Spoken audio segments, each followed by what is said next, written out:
हाँ जी, SLP and PIL, ये दो टर्म्स आपने सुने, special leave petition and public interest litigation. लेकिन इनमें डिफरेंस क्या है एनीवन? देखो मैं बताती हूँ। SLP तो एक्सप्रेसली हमको आर्टिकल 136 में दिया हुआ है कॉन्स्टिट्यूशन के, ठीक है। लेकिन PIL पब्लिक इंटरेस्ट लिटिगेशन जो है वो इसका कोई प्रोविजन नहीं है।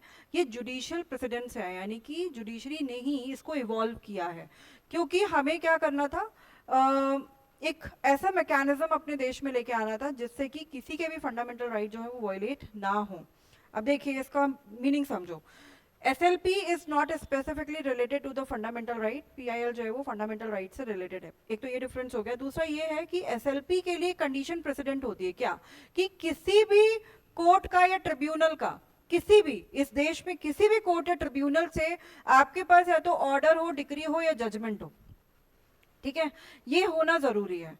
अगर उस ऑर्डर डिक्री जजमेंट से आपको लगता है कि आपके साथ ग्रेव इनजस्टिस हुआ है, तो फिर आप डायरेक्टली सुप्रीम कोर्ट में SLP को फाइल कर सकते हो।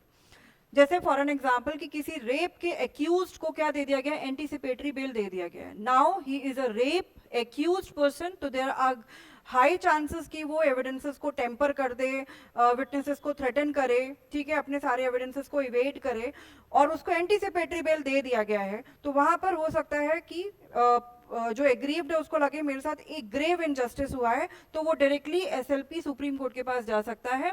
लेकिन ये सुप्रीम कोर्ट का डिस्क्रिशन होता है टू अलाउ और नॉट टू अलाउ SLP, ठीक है। So this there is a broad discretionary power given to the Supreme Court in SLP। वही आता है PIL। PIL क्या होता है, फॉर एन एग्जाम्पल कि आप लिटिगेशन फाइल कर रहे हो किसी और के बिहाफ में, क्योंकि वो पर्सन खुद अवेयर नहीं है या तो अपने फंडामेंटल राइट से, या फिर उसके पास मीन्स अवेलेबल नहीं है कि वो अपने लिए फंडामेंटल राइट के वायलेशन के लिए एनफोर्समेंट करा सके।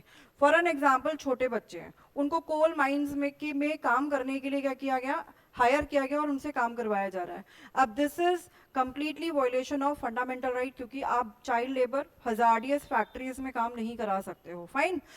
लेकिन बच्चों को पता ही नहीं है कि हमारा फंडामेंटल राइट है, या फिर उनके पास मीन्स अवेलेबल नहीं, उनको पता है तो भी उनको पता है कि उन्हें ये बंधुआ मजदूरी करनी ही पड़ेगी। क्यों? क्योंकि उनका जीवन उन्होंने बांध के रखा हुआ है। तो ऐसे सिचुएशन में फॉर एन एग्जाम्पल मैंने ये चीज देखा, तो मैंने क्या किया, मैं उनके बिहाफ पर क्या कर सकती हूँ, PIL फाइल कर सकती हूँ।